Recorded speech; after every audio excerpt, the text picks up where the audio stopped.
Hola, buenas tardes, buenos días a todos. Me toca presentar a Marisa Vázquez Mazzini. Ella es magíster en Antropología Social, es docente en la Universidad de Buenos Aires, en la especialización de Psicología de las Organizaciones y del Trabajo.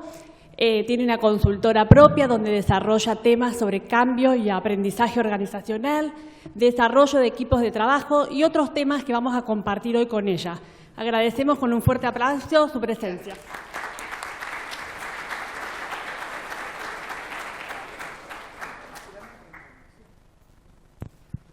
Buen día. Antes que nada, como para organizarnos, ¿quieren pasar, ustedes que están allá afuera, quieren pasar a sentarse? ¿No? Ok. La segunda cosa, por una cuestión de tiempo hubo un pequeño cambio en términos de organización de la jornada y vamos a juntar las preguntas a Monique y las eventuales preguntas que tengan acerca de mi exposición, ¿sí? Así que si hay preguntas para Monique, por favor, las anotamos y después hay un bloque de preguntas todos juntos, ¿sí? Gracias por la presentación, Mariela. Bueno, soy Marisa y contenta de estar acá. Quiero compartir con ustedes hoy este tema, aprendizajes requeridos en el puesto de trabajo. Y antes que nada, como para situarme un poco y ver qué puedo dar por sabido, qué puedo dar por entendido y qué no. Levanten la mano, por favor, quienes estén trabajando de estudiantes. Su principal trabajo sea venir a cursar. Alto, así miro, ¿sí? Bien, buenísimo. Levanten la mano quienes, además del trabajo de estudiantes, tienen otro trabajo. O sea, estudian y trabajan simultáneamente. Bien. ¿Quiénes trabajan de otra cosa que no sea de estudiantes? ¿Están empleados? ¿Tienen sus emprendimientos? Ah, bien, bastante variada la audiencia. Muchas gracias. Bueno, así más o menos me voy dando idea también con los ejemplos y demás. Antes de entrar directamente a la temática, yo quería compartir con ustedes una breve introducción vinculada con el título del Congreso, la persona. Y quiero hacerles una pregunta. Estoy teniendo el mismo... Ahí está. ¿Qué dice ahí? No sabemos chino, pero tampoco griego, ¿eh? Ahí dice prosopon, que es una palabra griega, el germen de la palabra actual persona, y que significaba en el griego clásico máscara, ¿sí? El prosopon era la máscara que se ponían, fíjense acá, teatro griego, acá se ponía la gente, acá se ponían los coreutas y los músicos, y acá se ponían los actores con sus máscaras, con sus prosopon, se subían sobre unos zapatos altísimos que se llamaban coturnos, y así llevaban adelante la representación. Así que prosopon, el antecedente inicial de la palabra persona, estaba vinculada con la máscara, con el personaje, con la representación, con lo que muestro hacia afuera. ¿Sí? Avanzamos un poquito más. Acá ya nos suena un poquito más conocido, ¿no? ¿Qué idioma es? Latín. ¿Y qué quiere decir? Bien, de la persona, ¿sí?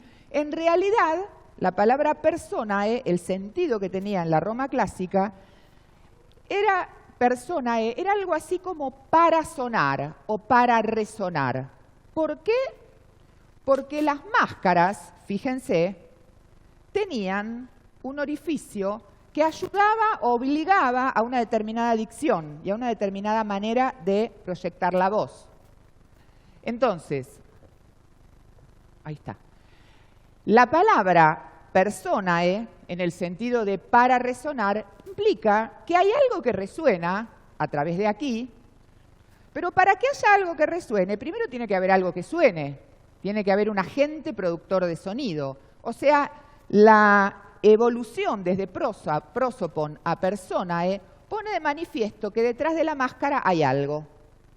Hay una exterioridad algo que hay que representar, un papel, un personaje, un desempeño, pero también hay una subjetividad, que es la que ejerce ese rol o desempeña ese papel.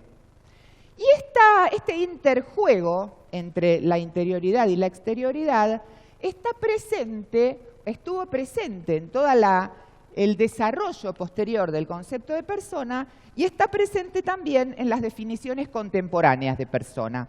Yo acá tomé solamente algunas. La verdad que vieron que hay términos que en determinado momento tienen un desarrollo conceptual muy intenso y luego se debilita. Quizás el auge del desarrollo de la palabra persona culminó en el siglo XX, en lo que va del siglo XXI, quizás hay otros conceptos, subjetividad, identidad y demás, pero el concepto de persona no tuvo el desarrollo exponencial que venía teniendo anteriormente. Tomé 3 definiciones que me parecieron vigentes, actuales y potentes. Fíjense, la primera es de Carl Rogers, ¿lo ubican? Psicólogo norteamericano, muy comprometido con la persona como proceso. Fíjense, la persona para Rogers es una unidad psicofísica que se autoconstruye. Hay una cuestión autopoética de autogeneración, como en interacción con el medio. Para Morin, francés, el ser humano es totalmente humano, porque es al mismo tiempo plena y totalmente viviente y plena y totalmente cultural. Otra vez, la interioridad y la cultura. Y para Rafael Echeverría, chileno, contemporáneo, heredero intelectual de Humberto Maturana, llamamos persona a las diferentes maneras en que los individuos realizan su forma común de ser como seres humanos. O sea, hay una esencia, digámoslo así, humana y una cultura también. Para Rafael Echeverría, el ser humano se desarrolla gracias al lenguaje y el lenguaje es algo que está en el medio. Con lo cual, fíjense cómo la interacción interioridad, exterioridad está presente. ¿Estamos hasta acá? Esta es la idea con la que quise desarrollar la temática de hoy, en esta cuestión de la interacción individuo-medio. Primero, ¿qué capacidades nos requiere el mundo del trabajo a las personas? Es decir, ese rol, ese papel, esa función, esa máscara que nos ponemos según los distintos roles que desempeñamos. ¿Qué nos requieren? Y por otro lado, nosotros personas, ¿qué necesitamos de nosotros mismos para poder hacer frente a esas demandas? ¿Tá? ¿Qué nos requiere el mundo del trabajo? ¿Y qué necesitamos nosotros de nosotros mismos para poder responder a esto? ¿Sí? Para empezar a contestar la primera pregunta, voy a pedirles algo. Cada cual piense en un trabajo, en su trabajo predominante, el que considere predominante, sea estudiar, sea el trabajo remunerado, sea algún trabajo voluntario, lo que quieran. Y les voy a dar un minuto para que piensen o si quieren tomen algunas notas respecto de esta primera pregunta. ¿Cuáles son las capacidades que sus trabajos les demandan? ¿Sí? Vamos a hacer un listadito, lo que nos quepa en un minuto, y después alguien que tenga ganas nos va a contar. ¿Está?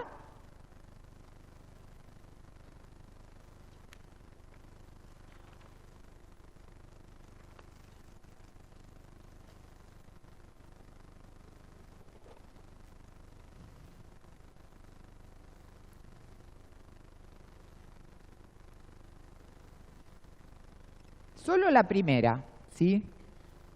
¿Qué nos demandan los puestos de trabajo o las ocupaciones predominantes?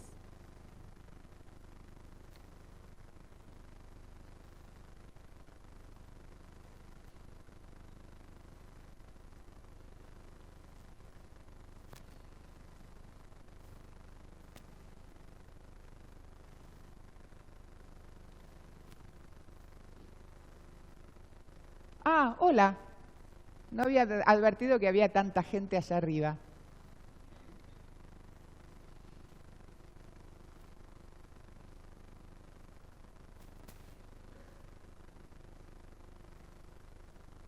¿Quién quiere contar? ¿Quién se anima? Dale. ¿Lo escuchan atrás al compañero? Dale. Gracias. Muchísimas gracias. No. ¿Me escucha? Hola. Ahora. Bueno, ¿qué capacidades requiere el mundo del trabajo de la persona? A vos, a tu trabajo. Sí, a mí. Capacitación constante, Ajá. actualización, adaptabilidad y creatividad para poder buscar soluciones a diferentes Antes de problemáticas. creatividad dijiste algo y me lo perdí. Adaptabilidad. Adaptabilidad, perfecto. Sí. Bien, buenísimo. ¿Y la otra? ¿Y ¿Qué capacidad requiere la persona en sí misma? No, estamos con la primera por ahora. Ah, bueno. Gracias. No, de nada. ¿Quién más? Uno más, dos más quiero. Si alguien de arriba se anima, levanta la mano. Dale, habla fuerte si te escuchamos.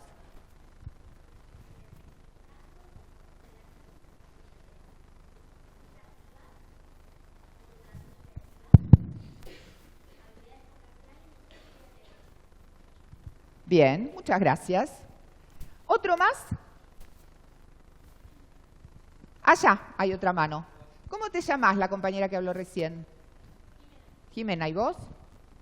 Patricio. ¿Y allá? Sí. Rocío. A ver, Rocío, te escuchamos. Bueno, yo anoté paciencia. Le iba a repetir varias veces, pero la anoté una sola vez. Orden, Orden. ritmo, Sí. conocer los procedimientos, atención y buena onda si no te morís. Perfecto. Perfecto. Rocío, ¿te puedo pedir una aclaración? Paciencia, ¿nos podrías explicar por qué? Bueno, te tengo que contar de qué trabajo. Dale. Yo trabajo en Recursos Humanos del Teatro San Martín. Ah, mira. Trabajo a la tarde con todos los cuerpos artísticos, coreutas, ballet, banda y orquesta sinfónica principalmente. Ajá. Personas que viven para hacer lo suyo y están pensando todo el tiempo en lo suyo. El ballet entra bailando, el coreuta entra cantando y no entienden otros lenguajes claros, pero están muy ensimismados en el lenguaje propio de su oficio. Sí. Y le cuesta mucho entender los procedimientos administrativos. Ah. Y los tengo que ayudar todo el tiempo y por más que se lo expliqué varias veces, siempre los tenés que ayudar. Ok. Igual, bueno, la buena onda me ayuda Bien. y nos entendemos bastante bien. Buenísimo, gracias. Eso mismo me pasa a mí con mi contador. Todos los años, Hugo, explícame, ya te lo expliqué el año pasado, bueno, pero de nuevo. Bien, genial, tenemos para entretenernos con esto. Pregunto, para entrar en tema y ordenar un poquito los comentarios de ustedes. ¿Qué tienen en común todos estos trabajos? Fíjense, tenemos acá arriba un cirujano, un pintor, un agricultor, competidores olímpicos, un odontólogo, un taxista, violinistas. ¿Qué tienen en común? A pesar de la enorme diversidad, hay algo que comparten. La concentración, el tiempo, el interés y posiblemente también, por lo menos tal como se ve aquí, ¿perdón? La constancia, por supuesto, y la constancia, gracias a la constancia, pueden desarrollar determinado tipo de destrezas físicas. Fíjense que hay una serie de capacidades físicas acá, ¿sí?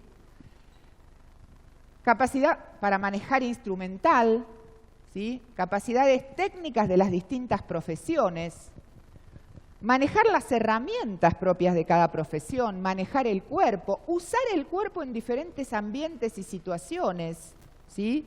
Utilizar las maneras no verbales de comunicarse. Todos ustedes me dirán, ah, sí, bueno, pero ellos son deportistas, son cirujanos.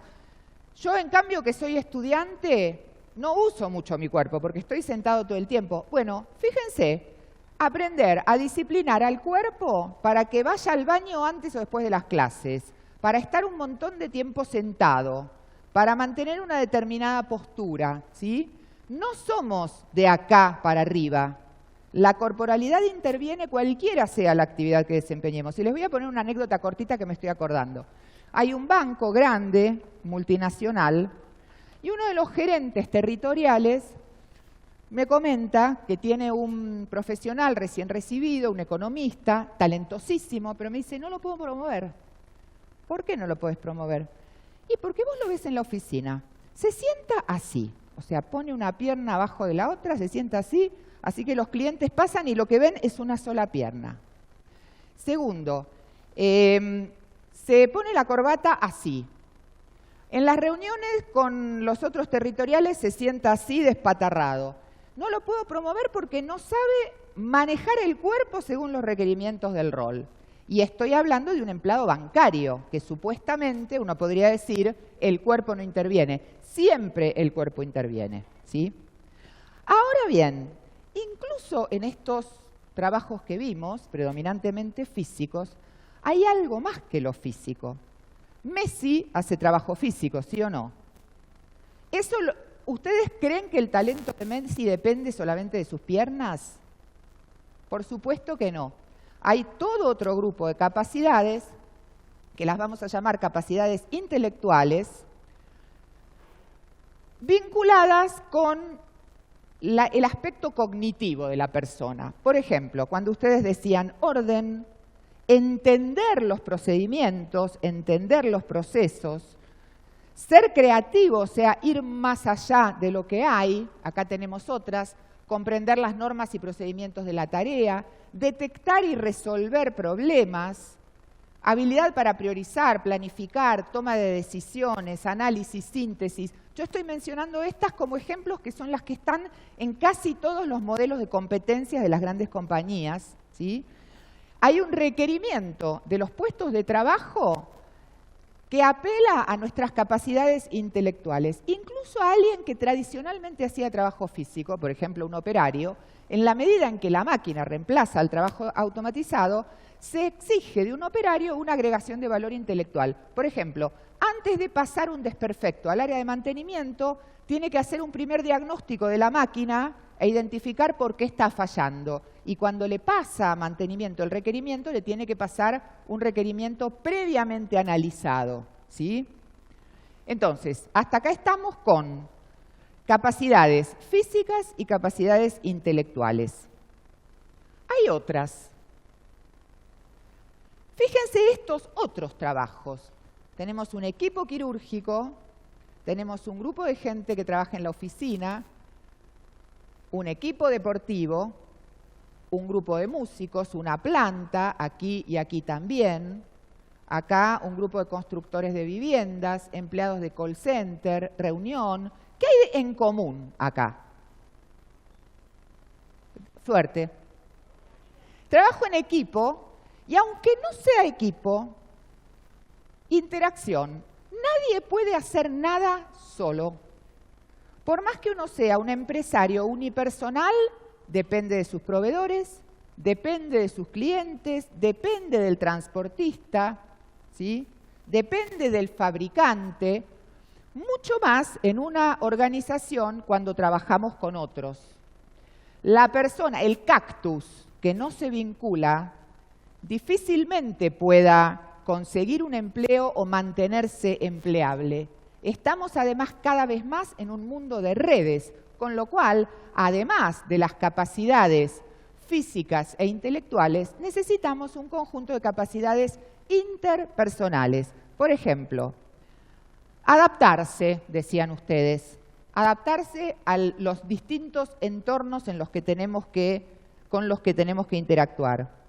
Desarrollar relaciones con otros, vincularse, escuchar, comunicarse, tenerle paciencia a ese ser humano que no entiende los procedimientos, pero es lo que hay, ¿viste? Es lo que hay. Tener buena onda.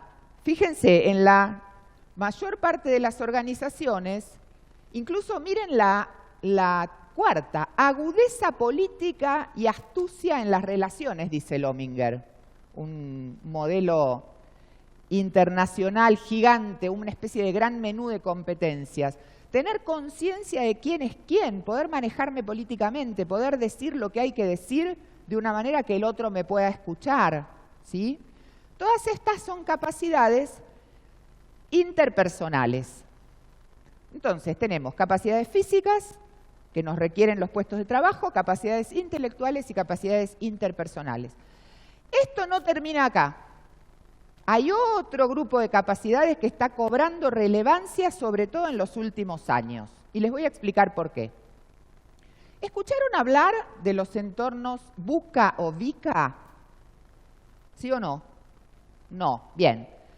Un conjunto de autores, especialistas en estrategias, por ejemplo, Johansen, entre otros, lo que nos dicen es que el mundo actual se caracteriza por la volatilidad. Ay, perdón. Me declaro incompetente, conscientemente incompetente en el manejo de estos aparatejos. Volatilidad en la medida en que el desarrollo tecnológico es acelerado y eso vehiculiza la globalización, la velocidad de los cambios es muy superior ahora que décadas atrás, ¿sí?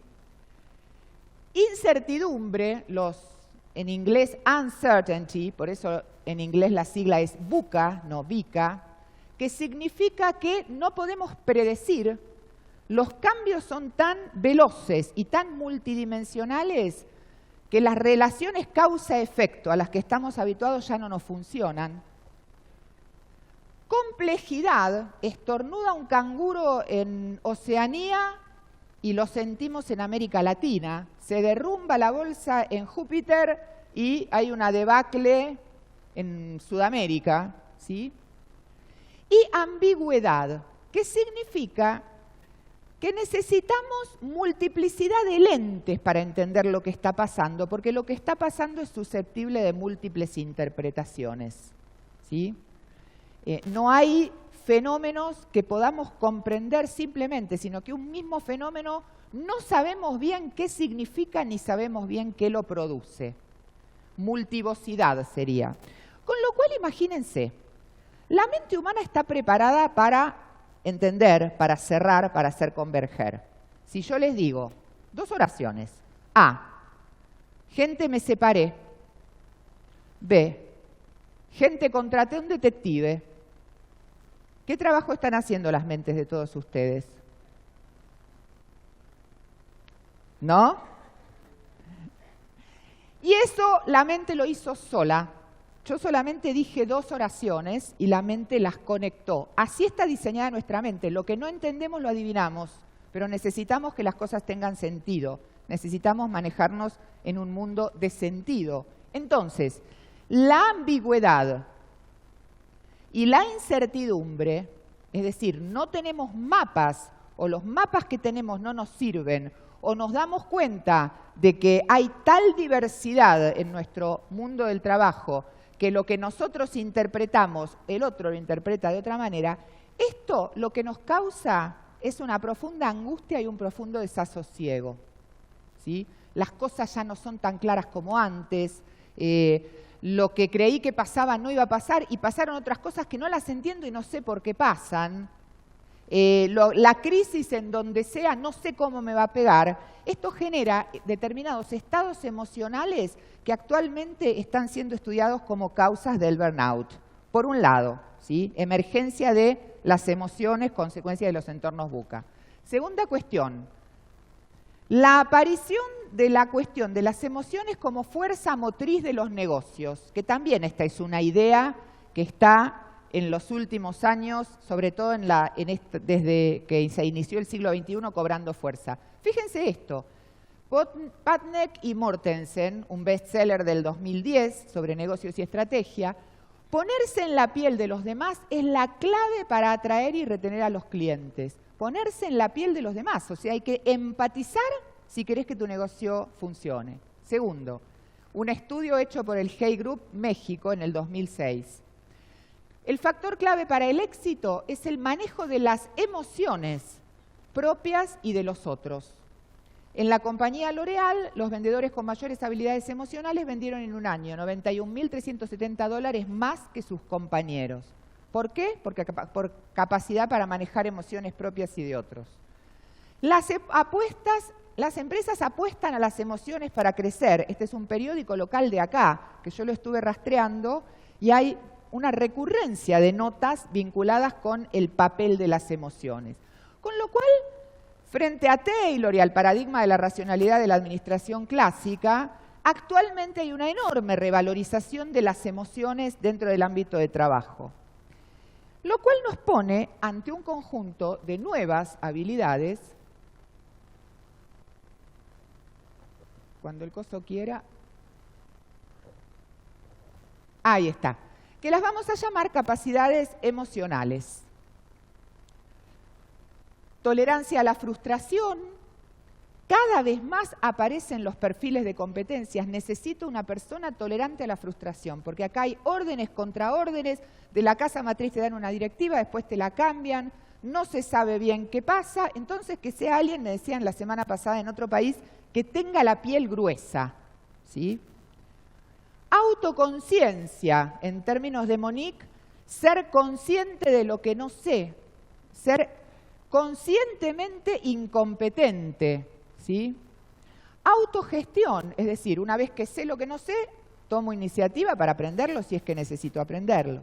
Por otro lado, autogestión también significa ser consciente de qué me descoloca, ser consciente de cuándo puedo destratar a alguien, ser consciente de cuáles son las presiones que me pueden, ¿sí?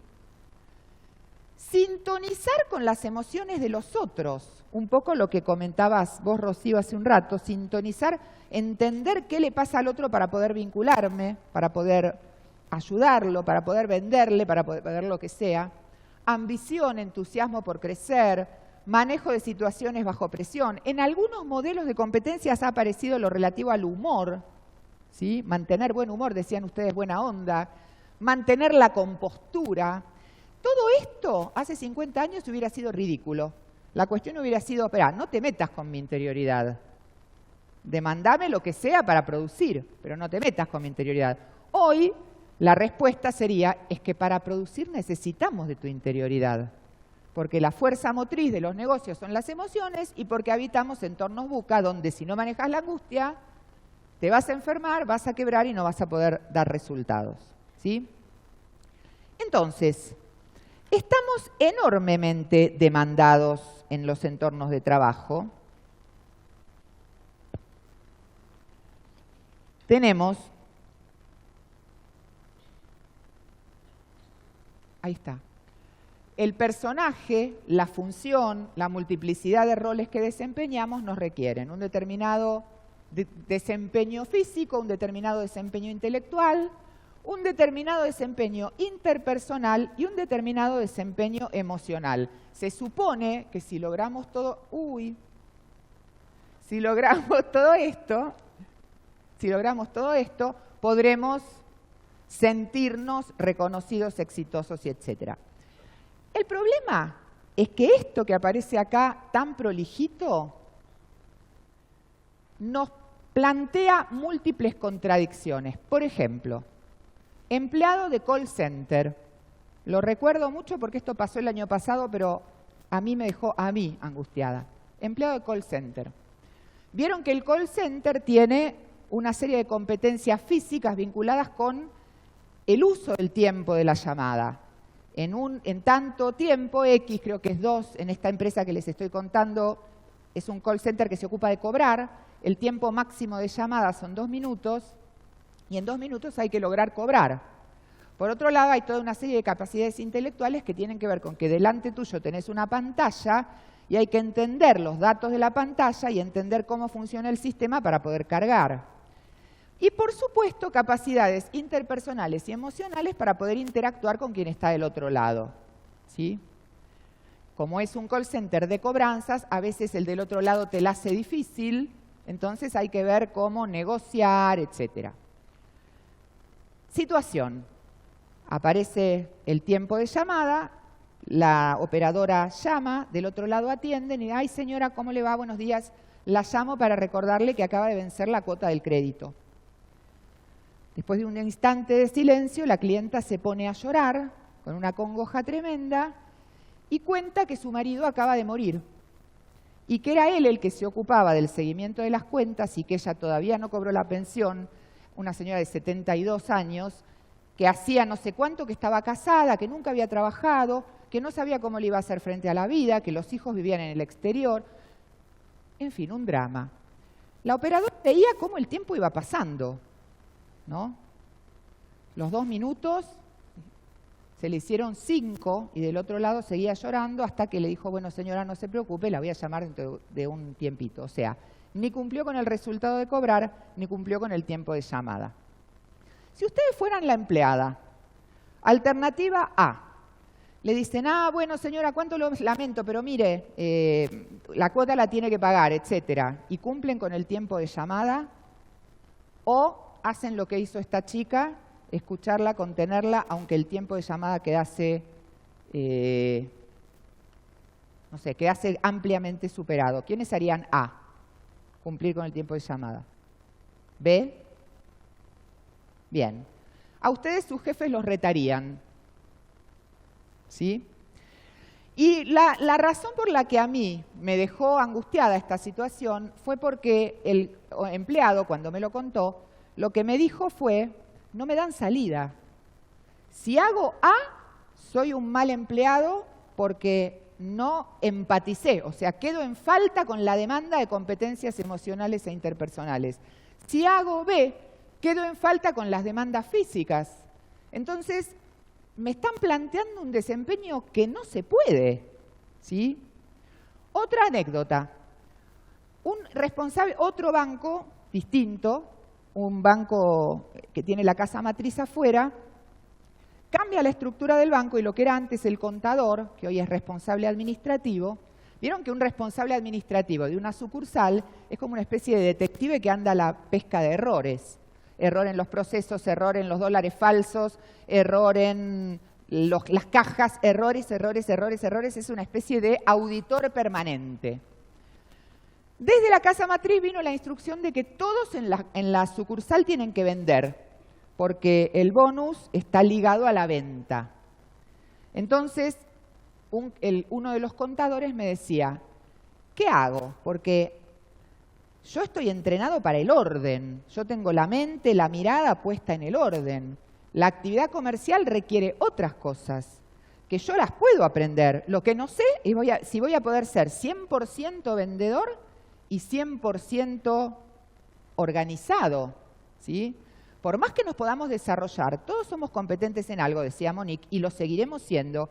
Y por más que yo quiera, bailarina clásica a esta edad y con este físico no voy a ser, ¿sí? Haré lo mejor que pueda, pero al exigirnos el 100% de todo esto, el mundo del trabajo nos pone en una situación de incompetencia. Porque además el mensaje es, si no sos todo esto, entonces hay algo malo en vos. ¿Sí? ¿Estamos hasta acá? Cuando esto ocurre, que ocurre muchas veces, demandas contradictorias o demandas que se perciben como inviables, incluso lo que nos gustaba nos empieza a resultar presionante. La sensación es, nunca llego. Por más que haga, nunca llego. Y la angustia de empezar a creer que quizás haya algo malo en mí, porque me piden que vaya a la luna en bicicleta y yo no puedo ir. ¿Sí? Entonces aparece la pregunta que hace mucho que no nos formulamos, que es esta. ¿Dónde quedo yo?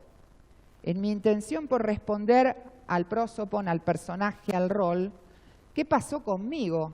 ¿Cuánto hace que no me reencuentro? ¿Cuánto hace que no me paso en limpio en relación con quién soy, qué sé y qué quiero? Y para poder hacer este ejercicio de desenmascararse o quizás repensar qué máscaras vamos a adoptar y qué máscaras no, poder mirarnos al espejo, digamos, aparece otro grupo de capacidades que nos permiten respondernos esta otra pregunta. ¿Qué capacidades requiero yo de mí misma para poder insertarme constructivamente en el mundo del trabajo? Sabiendo que va a haber demandas contradictorias, sabiendo que las organizaciones siempre van a intentar ir por más, sabiendo que la exigencia nunca se detiene, que nunca me van a decir, cumpliste la meta de venta, perfecto, sino que me van a decir, cumpliste la meta de venta, bueno, entonces podés el año que viene un 10% más. Sabiendo que eso es el mundo del trabajo, ¿qué necesito yo misma? ¿Qué me tengo que demandar a mí misma? ¿Cómo cuidarme a mí misma, que además soy mi fuente de trabajo? Y vos te habías contestado esa pregunta, ¿verdad? Contanos.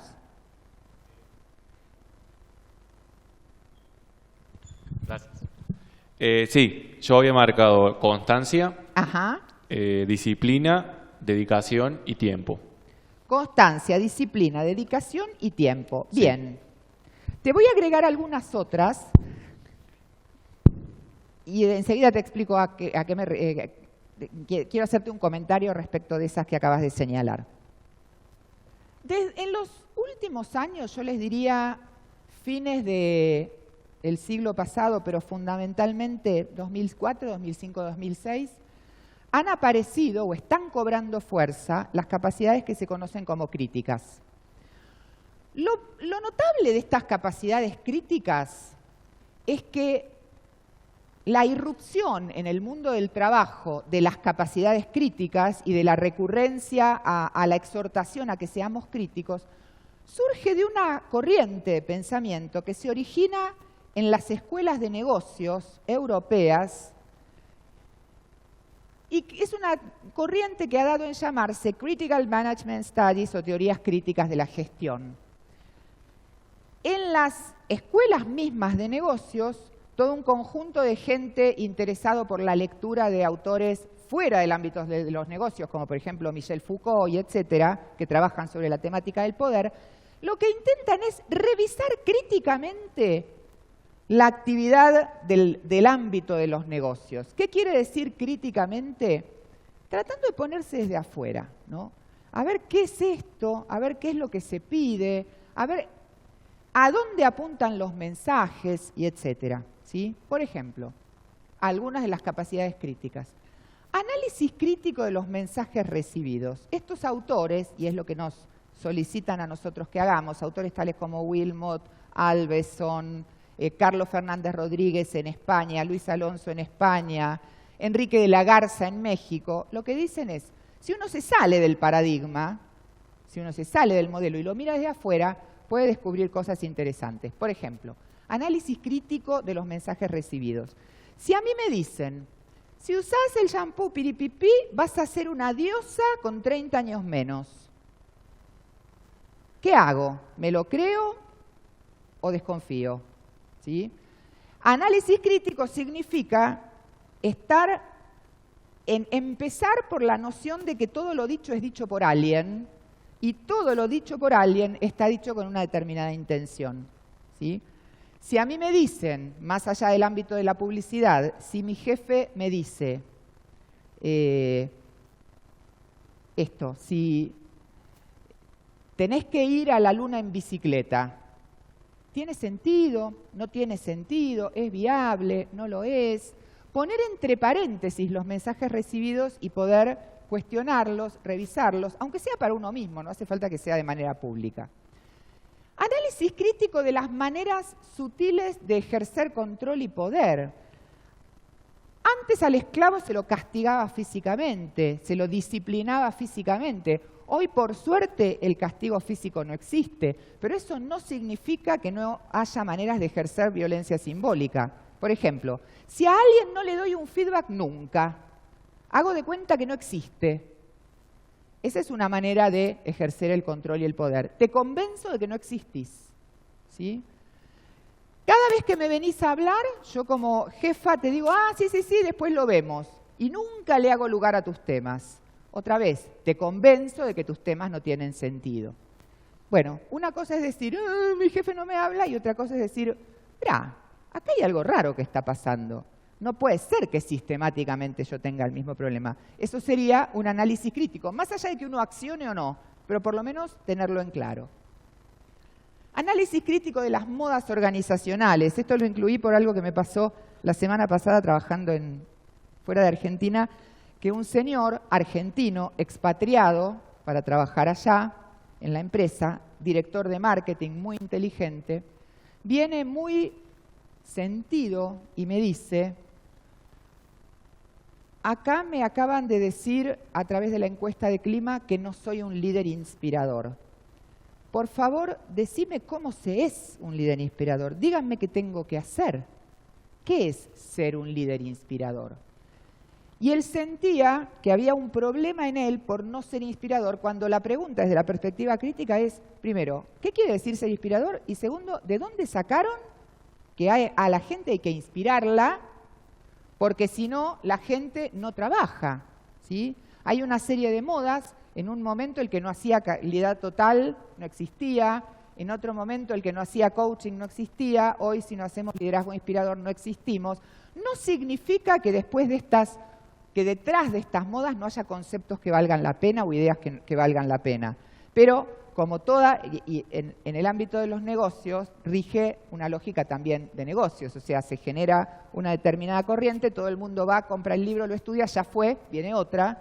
Entonces hay que tratar de entender qué hay de relevante detrás de estas posturas y qué es meramente una moda que dentro de 2 años, no, pero eso ya es viejo, ¿sí? Y análisis autocrítico. Acá volvemos a lo de la competencia o la incompetencia consciente. Mirarse al espejo implica no solamente hacer una crítica del mensaje que recibimos o de la lógica institucional, sino también de uno mismo. Uno siempre es parte del problema. ¿Qué quiero? ¿Cómo lo consigo? ¿Qué sé? ¿Qué tengo que aprender? ¿Cuáles máscaras de las posibles me resuenan y cuáles máscaras no? Y quizás con algún costo, pero tenga que dejarlas caer. ¿Cómo nutrirme de los otros? ¿Cuál es qué es lo que puedo aportarle al mundo? ¿Qué de lo que yo sé hacer tiene sentido para el mundo? Fíjense que todas estas capacidades son los que nos permiten desenajenarnos, volver a nosotros mismos para recomponernos y para poder estar seguros de poder insertarnos de una manera sana. De esta manera, si podemos desarrollar y ejercer las capacidades críticas, las máscaras inauténticas van a caer, inauténticas en el sentido de el rol que desempeño pero no me resuena, y vamos a recuperar la posibilidad de elegir. Ustedes me dirán, bueno, que de hecho también me decía un operario en una planta productiva, vos hablas de elegir, pero yo no puedo elegir. Yo tengo 4 hijos y tengo que trabajar. Bien, por lo menos tenelo en claro. En algún momento quizás puedas hacer algo distinto, pero una cosa es decir, yo ahora no estoy en condiciones de elegir, y otra cosa es sentir que todo lo que me venga del mundo del trabajo tiene razón y yo me tengo que adaptar porque no tengo alternativa.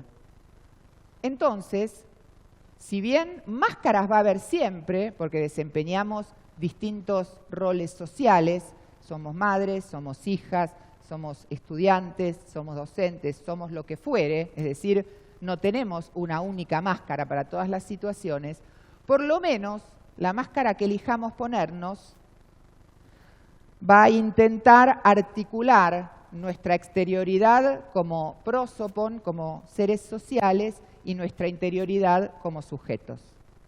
Gracias.